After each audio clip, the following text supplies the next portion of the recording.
김진홍 목사의 특별 시공문. 보수 진보 좌우를 떠나 대한민국에 사는 사람이면 이 나라에 살고프면 꼭 읽으시기 바랍니다. 진정한 애국, 조국을 사랑한다면 좌우 이념을 초월해서 생각해 보십시오. 지금 대한민국은 제3세계 후진국들 중 유일하게 선진국 대열에 진입하여 경제대국이 되고 민주국가가 되었다. 그러나 발전은 여기가 끝이다. 이제부터는 내려갈 일만 남았다.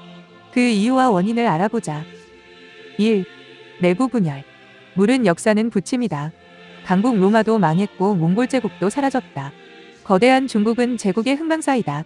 그러나 대한민국은 발전의 피로가 너무 빠르다. 샴페인을 너무 일찍 터뜨렸다. 흘러내리는 술에 나라는 취해 비틀거린다. 내부 모순으로 나라는 좌우 종횡으로 갈라지고 있다. 하늘은 스스로 돕는 자를 돕지만 스스로 망하는 자는 버린다. 2. 근로의욕의 상실. 성경에 일하기 싫은 자는 먹지도 말라고 했다. 그러나 대한민국은 거꾸로 가고 있다. 일하지 않는 자에게 마구 퍼주고 있다. 북한에 퍼주는 것도 마찬가지이다. 이렇게 되면 일하는 자만 바보가 된다. 국민은 감나무 아래 누워서 입만 벌리고 있으면 된다. 이것을 고상한 말로 무상복지라고 한다. 3. 이념의 혼란. 이념이란 무엇인가? 그것은 이상을 실현하려는 생각과 사상이다. 공산주의도 지상낙원을 꿈꾸며 가꾼 이념이다. 그러나 그것은 70년의 역사적 실험으로 확실하게 실패했다. 지금 유일하게 남은 공산국가가 하나 있다. 북한이다. 그러나 알고 보면 북한은 많이 변질된 공산국가다. 그들은 피폐했던 과거 조선 말의 왕조국가로 완벽하게 회귀하고 있다. 그들의 왕조는 이미 3대 세스파이어 틀을 완성했다. 백성은 섬김이 아니고 착취의 대상으로 전락했다. 전혀 돌보지 않은 산하는 거의 사막으로 변했다. 백성은 상시적으로 굶어서 난장이로 DNA가 변했다. 이것이 그들이 꿈꾸었던 지상낙원의 현주소이다. 그들은 다 포기하고 핵무기 하나에 집중하여 승부를 걸고 있다. 그것은 위협용과 자폭용이다. 위협으로 실리를 취하되 안 되면 너 죽고 나 죽자는 벼랑 끝 전술인 것이다. 그런데 문제는 그들을 편드는 우리 종북 세력이다. 이것이 바로 북한이 믿는 도끼이다. 이들이 있는 한 북한은 변하지 않는다. 4. 무너지는 성윤리. 망하는 나라의 말기 증상으로 빠지지 않는 것이 있다. 성물란이다. 긴 얘기가 필요치 않다. 이것은 다 알면서 모르는 척들하며 자신은 아니라고 손사래를 친다. 요즘 동성애가 화두다. 그것을 법으로 자유화하잔다. 나는 묻는다. 왜 하나님은 사람을 남녀로 구분 창조하셨을까? 또 묻는다. 그러면 종족 보존은 어떻게 유지할 것인가? 이것에 해답이 없다면 그것은 인류의 자멸로 이어진다. 5. 부정부패. 이것은 기회를 선점하려는 노력이다. 또는 노력을 하지 않고 과실만을 따먹으려는 공짜 심리이기도 하다. 이것에 물들면 아무도 일을 힘들게 하지 않는다. 그곳에는 불법과 편법만이 대접을 받는다. 그곳에서 준법은 비웃음의 대상으로 전락한다. 그러니까 정상인과 비정상인의 위치가 바뀐다. 나라가 망하는 조건에 이것도 빠지지 않는 단골 손님이다. 6. 국민건강. 우리는 반세기 전만 해도 배가 고팠다. 배가 나오면 양반이고 풍채가 좋다고 부러워했다. 지금은 전 국민 비만화가 진행 중이다. 그 무서웠던 세균성 질환은 이미 백신으로 거의 정복했다. 암도 조만간에 극복할 날이 가까웠다. 이제 남은 것은 성인병이고 유전성 질환이다.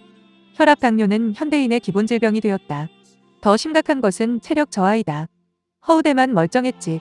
알고 보면 속빈 강정이다. 7. 인구 감소. 대한민국은 좁은 국토에 인구가 많았다. 그러나 지금은 급격히 인구가 줄고 있다. 출산율의 저하와 고령 인구의 증가는 세계적이다. 인구 감소에 따른 여러 불리한 조건들을 얘기한다. 그런데 문제는 복원력이 없다는 것이다. 자연은 스스로의 치유 능력이 있다. 그러나 대한민국의 인구 감소는 그것을 기대하기가 어렵다. 이제 가족 개념이 바뀌고 있다. 직계만 있고 관계가 없어진다. 이모, 삼촌, 조카가 없어진다. 자녀는 나 홀로 큰다. 거기에는 배려나 협조라는 개념이 자라지 않는다. 그것이 사회현상으로 번지면 국가라는 공동체는 골다공증이 걸린다.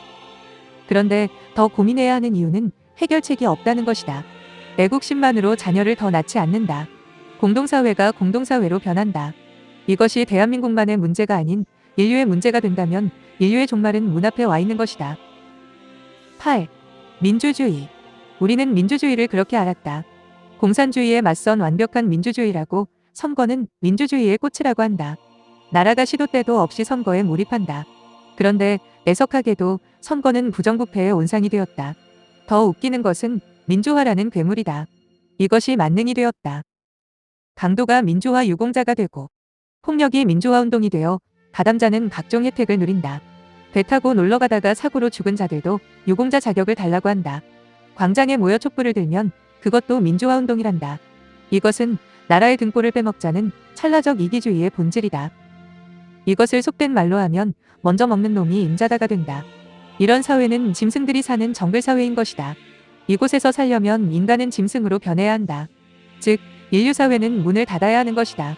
이상의 얘기는 다른 나라가 아니고 대한민국이 처한 상황이다. 여기서 작심하고 방향 전환을 하지 않으면 대한민국의 구구는 대한제국 같은 멸망의 길로 들어설 것이다. 분명히 대한민국 구구는 쇠하고 있는 것이 확실하다. 녹은 쇠에서 생기지만 차차 그 쇠를 먹어버린다. 이와 마찬가지로 마음이 옳지 못하면 그 마음이 사람을 먹어버린다. 조국을 진정 사랑한다면 이 글을 읽고 지인에게 보내어 후손을 위해 국민을 계몽합시다. 두레교회 김진홍 목사.